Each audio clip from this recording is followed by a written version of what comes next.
बिस्मिल्लाहिर्रहमानिर्रहीम। अस्सलामुअलैकुम। मैं हूं सुमेरा सुलेमान और आप देख रहे हैं JNN न्यूज़।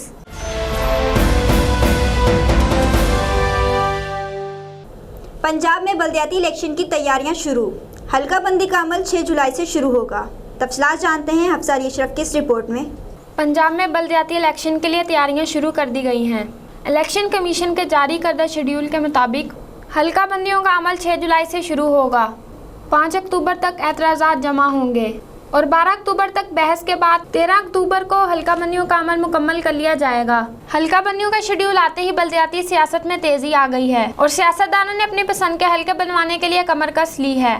कैमरा टीम के साथ हफ्सा अली अशरफ, JNN न्यूज़ खानपुर। बहुत शुक्रिया हफ्सा अली अशरफ। तफसीलात से आगाह करने के लिए। मज़ीद खबरों और अपडेट्स के लिए देखते रहिए JNN न्यूज़।